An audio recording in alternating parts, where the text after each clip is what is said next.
Lesson 4. Peter Pan. An extract from James Matthew Barrie's novel. Let's read the story.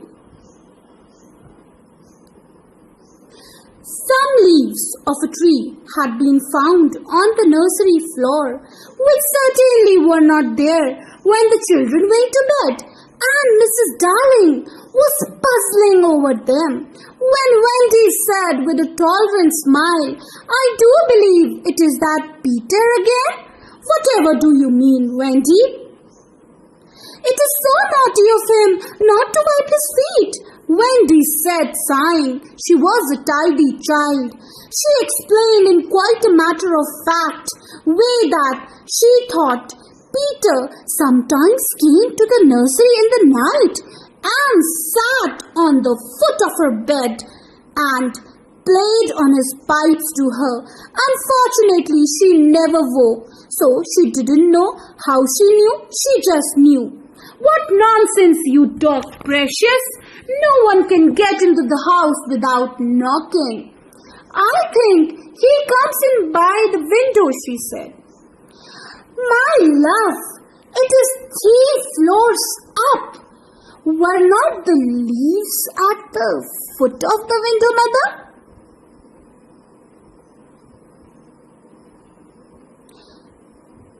It was quite true. The leaves had been found very near the window. Mrs. Darling didn't know what to think, for it all seemed so natural to Wendy that you could not dismiss it by saying she had been dreaming. "My child," the mother cried, "why did you not tell me of this before?" "I forgot," said Wendy lightly. She was in a hurry to get her breakfast. Oh, surely she must have been dreaming. But on the other hand, there were the leaves. Mrs. Darling examined them very carefully. They were skeleton leaves, but she was sure they did not come from any tree that grew in England. She crawled about the floor, peering on it with a candle for marks of a strange foot. She rattled the poker up the chimney and tapped the wall.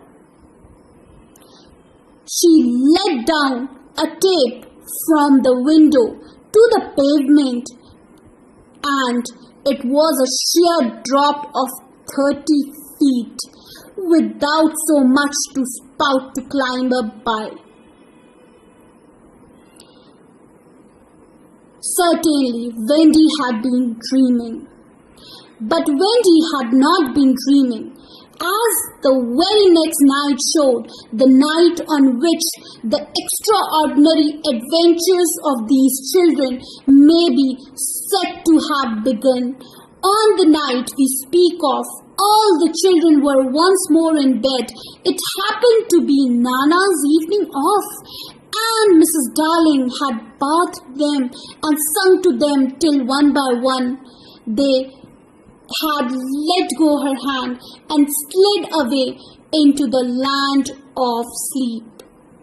All were looking so safe and so cozy that she smiled at her fears now and sat down tranquilly by the fire to sew. It was something for Michael, who on his birthday was getting into shirts. The fire was warm, however, and the nursery dimly lit. Presently the sewing lay on Mrs. Darling's lap. Then her head nodded, oh, so gracefully. She was asleep. Look at the 4 of them.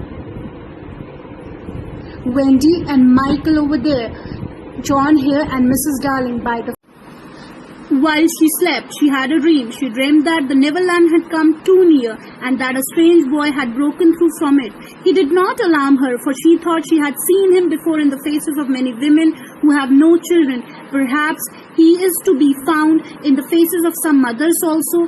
But in her dream, he had rent the film that obscures the Neverland, and she saw Wendy and John and Michael peeping through the gap. The dream by itself would have been a trifle, but while she was dreaming, the window of the nursery blew open and a boy did drop on the floor. He was accompanied by a strange light no bigger than your fist, which darted about the room like a living thing, and I think it must have been this light that wakened Mrs. Darling. She started up with a cry and saw the boy, and somehow she knew at once that he was Peter Pan. If you or I or Wendy had been there, we should have seen that he was very like Mrs. Darling's kiss. He was a lovely boy, clad in skeleton leaves and the juices that ooze out of trees. But the most entrancing thing about him was that he had all his first teeth. When he saw she was a grown-up, he gnashed the little pearls at her. James Barrie. Lesson 4. Peter Pan. It is an extract taken from James Matthew Barrie's novel Peter Pan. Peter Pan, the boy who never grows up. He lives on an island called Neverland. It is a magical place for children. Peter likes to pay nightly visits to the house of Mr. and Mrs. Darling. Let's see what happens one morning.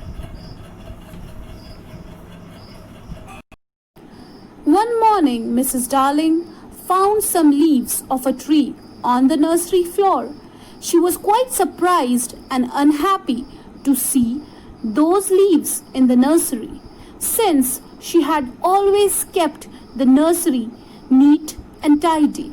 Mrs. Darling was thinking hard when Wendy said, smiling, that it must be that Peter again, who might had come secretly to the nursery last night. Mrs. Darling wanted to inquire more about Peter, but then suddenly Wendy interrupted her in between and pointed out the marks of Peter's feet on the floor. She was quite sad to see the marks because she was a tidy child who always used to wipe her feet before entering. Wendy then precisely explained Mrs. Darling about Peter. Wendy said she has never seen Peter, but she was quite sure that Peter sometimes came to meet Wendy and played on his pipes to her. Unfortunately, she never woke up when he came, but she knew that he came to meet her. Page number 60. Mrs. Darling angrily said, "What nonsense are you talking, my dear? How can anyone get into the house without knocking?" Wendy then replied her mother that Peter came in by the window. Mrs. Darling lovingly and convincingly said, "The nursery is on the 3rd floor."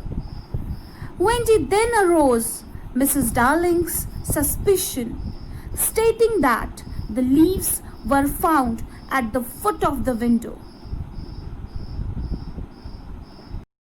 Mrs. Darling agreed that the leaves had been found very near the window, but she was clueless. She didn't know what to think. She then consoled herself and thought that Wendy must have been dreaming about Peter.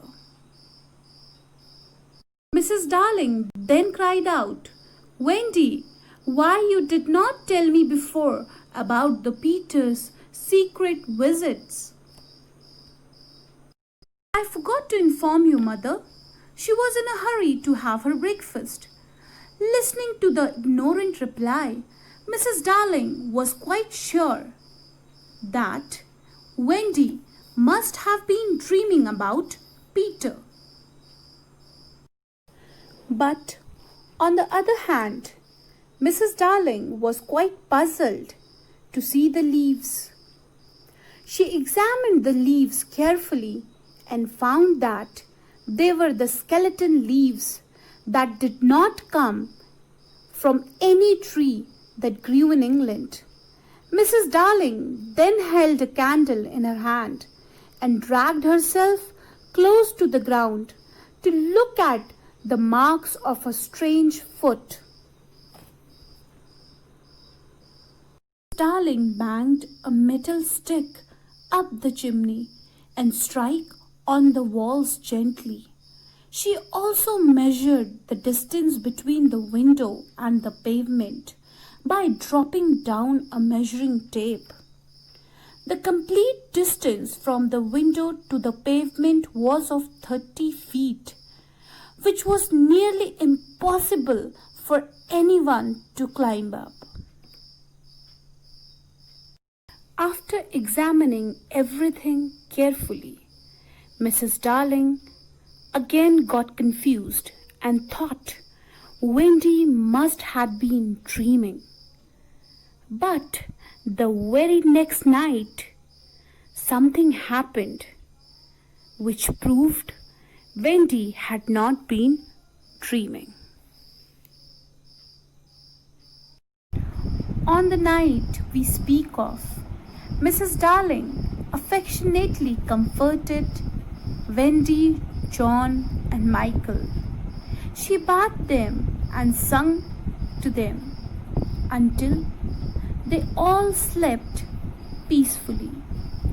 The three children were looking safe and cozy that she ignored and smiled at her fears and sat down peacefully and calmly by the fire to sew. Mrs. Darling noticed that Michael was growing up and would soon start wearing shirts. The fire was warm and the nursery was dimly lit. Mrs. Darling's head then nodded, and so gracefully she was asleep, laying the swing on her lap. The four of them looked very secure and happy in the nursery. While sleeping, Mrs. Darling saw a strange dream. She dreamed that the Neverland had come too near and that a strange boy was coming out from the land. The boy's face looked quite familiar and she felt she has seen him before in the faces of women who have no children and in the faces of some mothers, as love and affection are always reflected on their faces. In her dream, she also saw a torn, thin partition between the two different shores, and she saw Wendy, John, and Michael peeping through the gap. The dream that Mrs. Darling had been watching would have been not important by itself, but suddenly the window of the nursery blew open and a boy, followed by a strange light no bigger than a fist, entered the nursery. The strange light wakened Mrs. Darling, and she stood up with a cry and saw Peter Pan in front.